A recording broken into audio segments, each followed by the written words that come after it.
Okay, girls, we're going to start a study on the 10 Commandments of dating. I know you guys aren't really dating, but you might be interested in boys. Boys might be interested in you. So this is a book that was recommended by Kelsey and Thomas. Both of them have been through this book. Thomas threw the book at us. He said we should have given it to him sooner. Okay? Alrighty then. So what do you think we're going to study about? What does right to know in a relationship? What it looks like in a relationship? I think so. Anybody else? Well, I'll give you an outline of the book. We're going to learn about the 10 Commandments. 1 is thou shalt get a life. 2, thou shalt use your brain. 3, thou shalt be equally yoked. 4, thou shalt take it slow. 5, thou shalt set clear boundaries. 6, thou shalt save sex for later. 7, thou shalt not play house. 8, thou shalt fight fairly. 9, thou shalt not ignore warning signs. 10, thou shalt choose wisely. And then an appendix to Commandment 10, a word to the wise about where and how you are choosing. And then conclusion, thou shalt take action. Any of those commandments pique an interest in any of you guys? The first one it's funny. It is funny, isn't it? You know the one I was thinking of, because we saw a commercial last night on TV. It's the appendix to Commandment 10, a word to the wise about where and how you're choosing. They now have a TV series about people that are marrying people that are in prison they've never met. So, would it be wise to maybe choose somebody that's behind bars? No. May not. That also probably could go to thou shalt use your brain. So you like to get a life one. Well, that's good, because that's the one we're going to start on today. Y'all let me know when y'all have that copied, and then we'll go to the next one. What's the purpose? Why do you think we're even bothering to do this?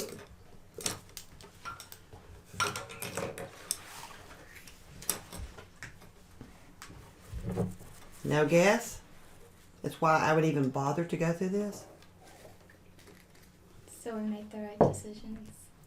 Hopefully help you make right decisions. One thing we're going to do is try to give you 10 time-tested relationship laws to protect you from the pitfalls of dating and increase your odds of successful dating.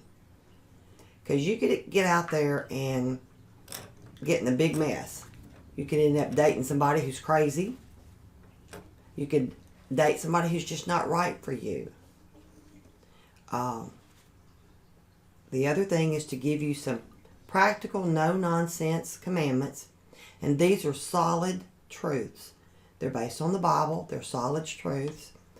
And I think I've been redundant here, but to protect you from dating pitfalls here. So let's talk about some attitudes about dating. There's one that's called moral relativism, and that's a great big word. And basically, that is what's right for you.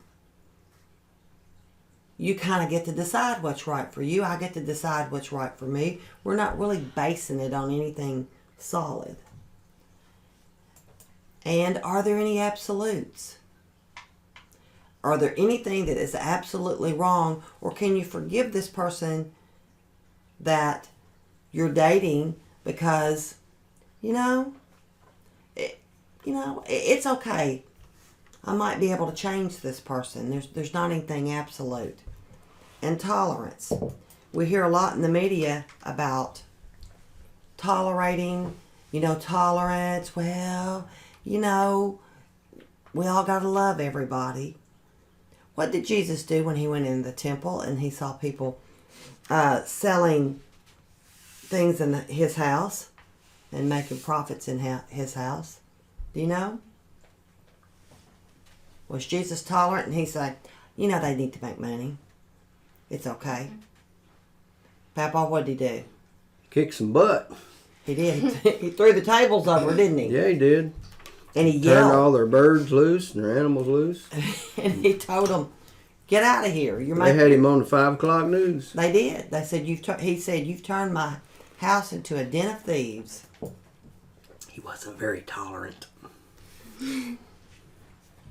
And then we have a lot of mysteries about relationships. If you watch the Hallmark Channel, they say, follow your heart. And it's all about this ooey feeling that you have, and everything's going to turn out great because you have these tingly feelings. Papa doesn't tingle. Okay. And then hoping for the best. Well, it'll work out. I'm just going to hope for the best. How does that work for people most of the time? It does not turn out well. It does not turn out well. And I need to take that one out. Okay, so let's start in to thou shalt get a life. Your screen fell. My screen did fall. Commandment 1. First, we're going to talk about the unlife. We've talked about this before. We have. What is the unlife? Well, let's look at some common symptoms of the unlife. They're known as the 4 deadly D's. In the Dudley, unlife, Dodger. Oh, I'm sorry. That's not right. Dylan. in the unlife, we have desperation. We have dependence. You might want to get these down. You might just write the unlife, desperation, dependence, depression and loneliness, and detachment. So those are the 4 symptoms. Common symptoms. There's other symptoms, but these are the most common. We're going to talk about each one of these.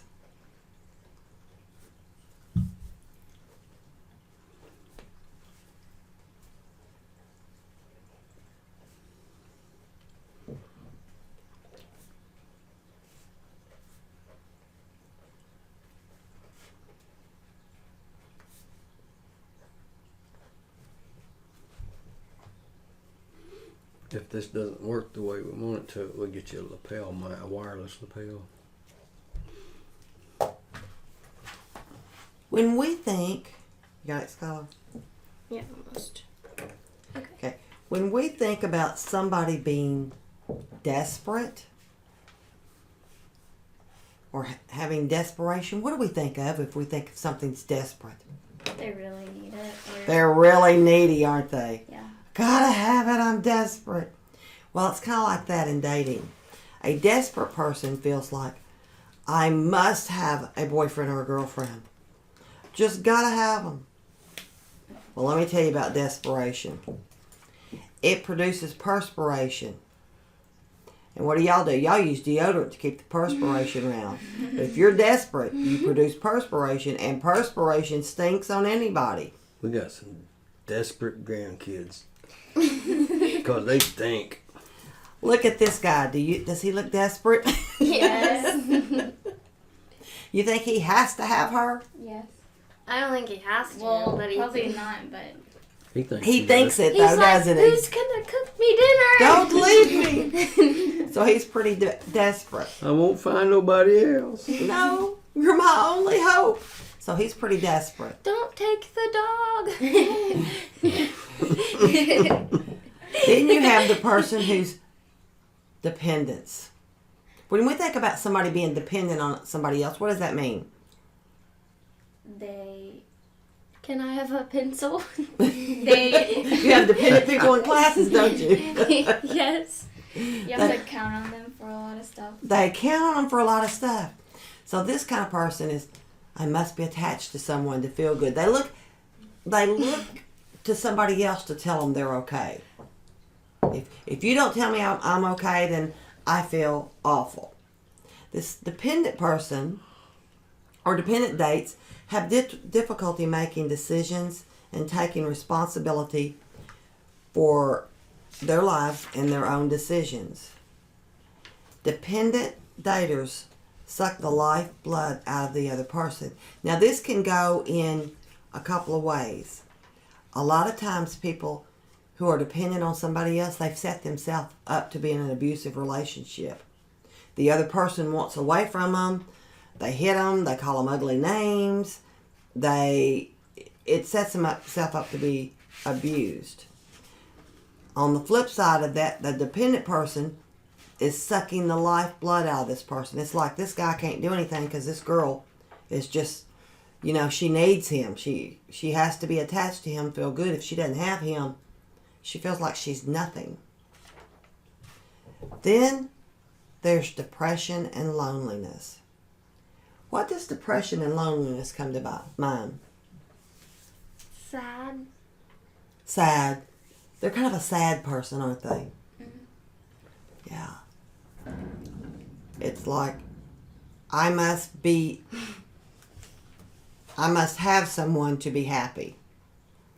This begins a downward spiral, because if they don't have someone, then they feel depressed and they withdraw. It's like, nobody loves me. I don't have anybody who cares about me. Y'all know anybody like that? Yes. And it drives you crazy. What does it do? It pushes other people away, doesn't it? Mm-hmm. Nobody wants to be around somebody like that.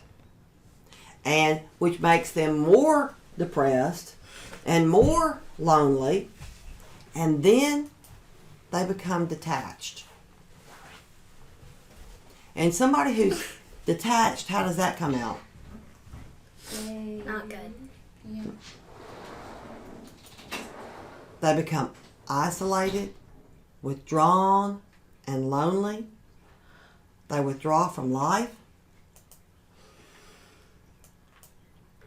And they kind of make you think of this little girl or boy, doesn't it? Mm-hmm. They're just you kind of see them off to themselves at school. Nobody's eating lunch with them. He stood at the window and went. So how do you cope with the unlife? You get a life. Well, that would be the best way to cope with it. You help them to realize that they don't need anyone. And that would be what you would do. But people who are coping with the unlife, they tend to turn to media to cope with the isolation. They often turn with the unlife, they turn to TV, radio, video games, or internet. And this is the kind of person you see, they're hooked up to some type of media and they don't see anybody or anything else. They have an unlife. So, if you don't have a life, what do you need to get? A life. So how to get a life? You need to be independent. You need to be independent, Yeah. undetached, not lonely, kind of the opposite. Yes. Okay, Lainey's copying this right here. You ready? All right, how to get a life. The antidote, now you need to copy this down. The antidote is through the 5 G's. The first thing you do is you get grounded. You get grouped.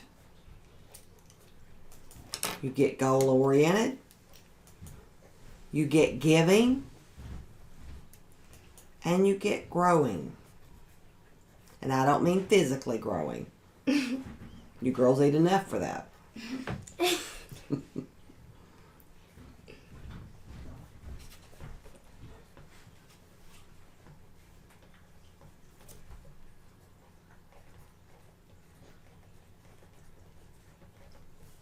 And I know get grounded doesn't mean actually get grounded because we've talked about that. Right. It's not like being grounded at home. You're not allowed to breathe for the next 2 weeks. No, that's not what it's about.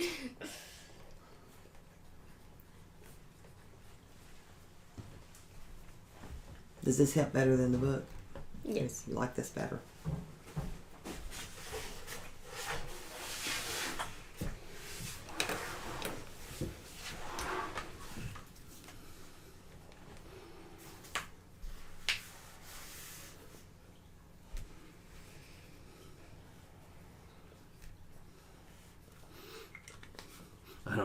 anybody that sits around on their phone all the time, do you?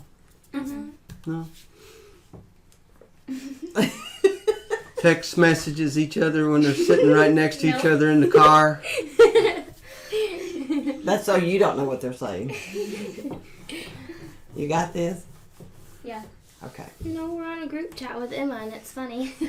All right, here we go. No, get- you're talking to each other. To get grounded, it's about having a solid identity and sense of self.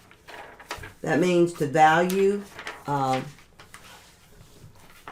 your own self-worth. And it can't be shattered because somebody walks by and says, well, that's an ugly shirt you got on today. And we know people that if you were to say something like that, or what happened to your hair today, they would just totally fall apart. Y'all know somebody like that? Okay. What get grounded means, it's about the internals, not the externals. So what do I mean when I'm talking about internal, not external? Your personality. Personality, that's part of it. What else? Your mindset, like you know how to handle a certain situation or Okay. It's also talking about your relationship with God. Because if you got a good, solid internal relationship with God, the externals are not that important. Everybody has something they don't like about themselves. Whether it's they feel like they're too thin, they feel like they're too fat, they feel like they're too tall, they're too short, they're too something. Their hair's not right, their face is not right. Everybody has something that they feel on the external. And they're basing their worth on what the media or television says. You know, what does TV tell you? You have to be thin. Your hair has to be great. You have to have this. You have to have that to be beautiful. blonde hair, blue eyes, skinny. Blonde hair, blue eyes. You do get a lot of that. But I've seen some beautiful brown hair, brown-eyed people. I've seen some beautiful red hair, brown or green-eyed people. So the media is trying to tell us, but that's not what the Bible tells us, is it? Your worth is based on being an image of God. So if I'm talking about being in the image of God, what kind of person would I be?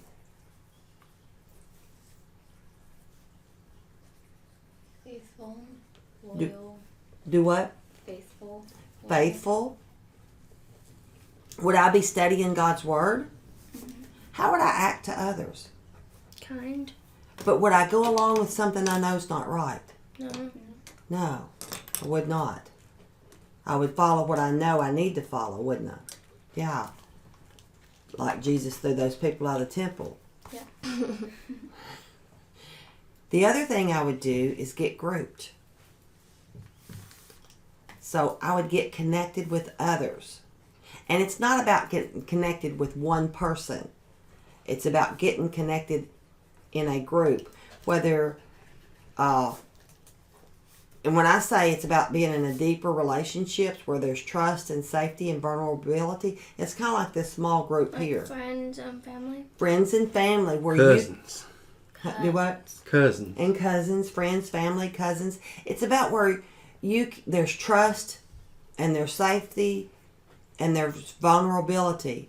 Like, who would you go to if somebody had hurt you and you needed to talk about it? Family or friends? Do what? Family or friends? Family and friends. A lot of times you girls might go to your mom or your grandmother. You might go to each other because your cousins are good friends and you talk about it. When you go to somebody, you need to make sure that they've got your best interest in heart. Have you ever seen somebody give, maybe somebody at school give somebody else bad advice that's going to get them in trouble, and that person thinks they're their friend? Yep. Okay? You need to make sure that there's a good level of trust and that person has your best interest in heart. Are you part of a local church or Bible study group? Yes. Okay. part of a sports team, and you girls are kind of part of a sports team with the horses because y'all kind of like to make a team up and Yeah. go down. And I will say, I have been very pleased that you girls are very encouraging to each other and to other kids. If I saw you being mean to other kids, we'd stop. Because those ribbons don't mean that much. Those ribbons are just something that's a lot of fun. The most important things, and I've seen both of you two give other kids your ribbons when you felt like that would help encourage them. That's what about getting grouped is about. The third thing is to get goal oriented. Have you ever heard somebody say, "What's your goal?" Yeah. Does your teacher at school ever put a goal or an objective, on the board? Yeah. And usually when they do that, you kind of know that's what you're going to study or what the teacher wants you to learn for that day. My language arts teacher gives us papers, and she tells us to write our goal for the week. Mm-hmm. Whether it's like academics or like sports, it doesn't really matter as long as it's a meaningful goal. And then we have to keep up with it all week to see if we've actually done it. To see if you've done it. Well, successful people know that goals move them. They move them towards something they want to accomplish. Like, past several years, my goal has been to read the Bible through within a year. That's been my goal. And knowing that that's my goal, I know that I got to read so much every day to get to that goal. Or if I miss a day, I got to read twice as much the next day. You girls, I've seen you set goals with the horses. Well, I'm going to challenge you to set a goal about when you start dating. And what I would do is I'd make a list of what that person would look like. And you got to have some absolutes. What's an absolute? They have to be a Christian. Okay, that would be an absolute. And an absolute is something that you can't give on. It has to be. You can't say, well, maybe they'll get saved. Like for me, that would be one. Another one might be, I don't want anybody into drugs. Mm-mm. So that would be an absolute. And I can't say, well, it's just marijuana. I can't make any excuses for it. Okay? So when you set these goals towards what this person's going to look like, you need to write it down so that when you meet somebody, you need to go through that and say, whoa, this person's not on my list. And as good as that person may seem, if you wait and let God choose the right person, it's going to be 10 times better. 10 times better. Maybe even more than that. Goals make the difference between reaching forward with a purpose or spinning in a meaningless circle.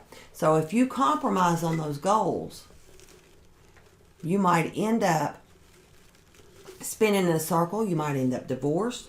You might end up in a bad relationship. So you want to make sure you're goal oriented. Do these two guys look like they have a goal? Yes. Do they look like they're determined to reach it? Yes. They don't look like they're going to back down, do they? Mm-mm. Okay.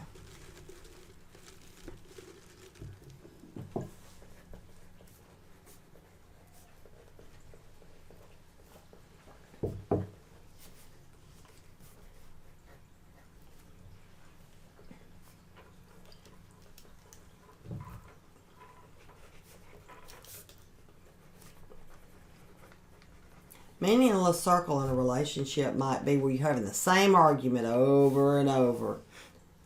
I told you I would quit smoking marijuana, but you haven't. You've said that 10 times. That might be a meaningless circle, mightn't it? Yeah.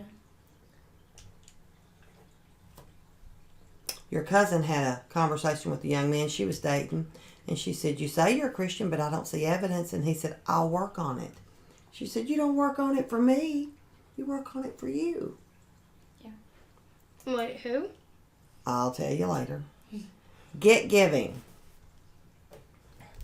Giving is about meeting the practical needs of others. Now, I'm going to go back to when you girls handed your ribbons off. You were looking at it that those girls... Well, you tell me how you were looking at it when you gave them a ribbon. They worked just as hard and they deserve one too. They worked just as hard. Okay, Caitlin?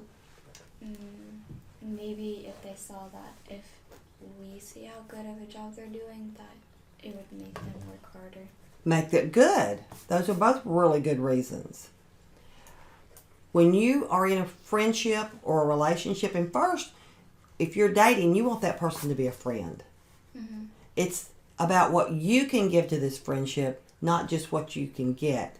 Have you ever seen kids who are demanding from they supposedly are boyfriend, girlfriend, and one of them is always demanding something? Yeah. Yeah, that's a one-sided relationship, isn't it? Mm-hmm. So I want you to think, What does that person, the other person that's not doing the demanding, what do they normally do? Give. they get frustrated.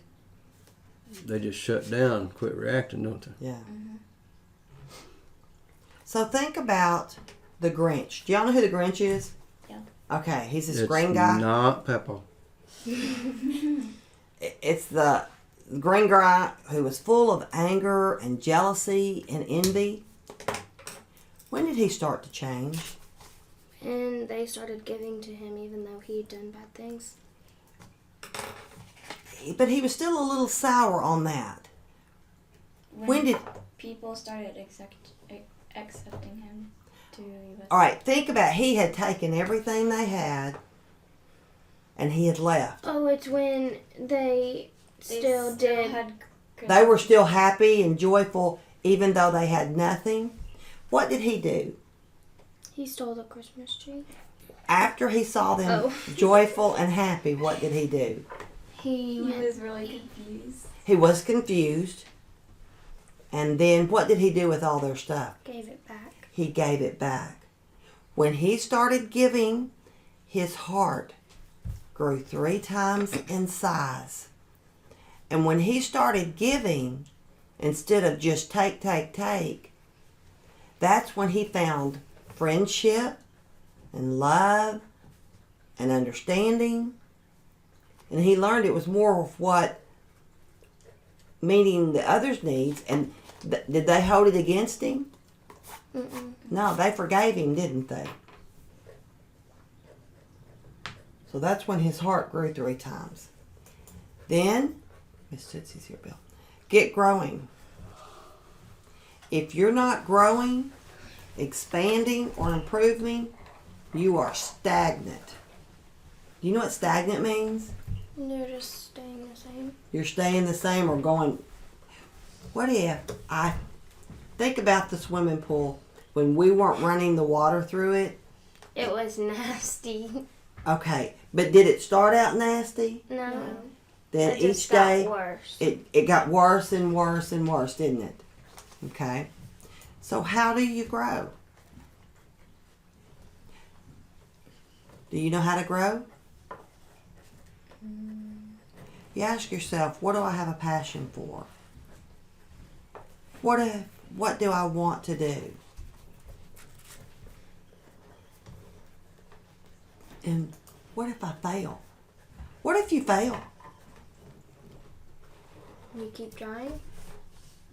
Have you ever failed at riding them horses? Yes. Yes. So did you just quit? No. What'd you do? Got back on.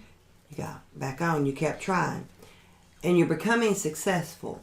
And successful people, you want others to succeed. And when I see you girls sitting down there yelling for other people to go faster and you got this, are you sitting there thinking, I hope they fall off? Mm-mm. No. I hope they have a bad run. No. We No. want them to do good too. Whether you get that, you're in the ribbons or not, you're encouraging other people. So what are the commandments of the consequences of breaking this commandment? Well, boredom. She looked bored. Yes. She looked lonely. Yeah. Self-centered. worried and hopeless. You want to look like either one of them people? No. Okay. So what's the benefits of keeping this commandment? Being successful. Well, I hey, like that. you like that? Da da da da. Here we go. You become attractive to others because you exude confidence. What does that mean? People look at you and say, wow, that person's got it going on. Have you ever seen anybody at school that you think, man, they've got it all going on, everything's going for them? Yeah. Do they walk around pitying themselves? No. No, they walk around like, I got this. Don't they? Yeah. When I see you ride, it's, I got this. Now when I see you ride, it's, I got this. When you first started riding, you were a little unsure. Okay. Lady didn't think she could move from Dillon to Dublin. Now she's over on Dublin. She's like, I got this. I got Dublin. All right. They're stable and they have a passion for living. What does that young lady look like she's doing? She's helping them. Yeah, it looks like she's on a mission trip and she feels good about herself. She wants to help others. What's this person saying? She graduated. I got this. I made it. I did it. I got my goal. I wanted to graduate. And you know, And she's calling her mom to tell her mom. she is, I have got this. I got my diploma. And that could be some of you. There are some people whose parents have never graduated from high school. So that could be a kid who maybe is the first one in their family to graduate from high school. It also could be a kid to graduate from college and their parents didn't. So it's a kid, or maybe it's just a kid whose parents did and everything, but they're like, I never thought I could do this. And I'm like, I got this, I did it. And what about this one? They're helping her. Yeah, she fell over. So they're not walking by and saying, boy, that lady fell down. What are they doing? Helping her up. They're helping her up. Making sure she's not hurt. So, can y'all tell me what it means to get a life? Not being attached, not needing anybody. Yeah. And being right with God. And being right with God. I'll tell you what Papa Ken always told me. And I was about your age. We'd be riding horses. And he'd say, get your education. Be able to support yourself. So you don't ever have to depend on anybody. Have you ever met somebody who feels like they have to be with that other person because they can't support themselves? Yeah. That's miserable for that person. They're not there out of choice. They're there because they feel like they have to be there. Because they can't make it on their own. Do you think a relationship is better if both people are there by choice? Or that one of them feels like they have to depend on the other? Choice. By choice, yeah. You want to be there by choice. Well, the next one that we're going to go over next week will be Thou Shalt Use Your Brain. That one ought to be pretty good too, you think? Mm-hmm. So we'll go from brainless to using our brain. Have you ever been called brainless? Yes. Yes. I can't imagine that. All right. Somebody want to close us in prayer?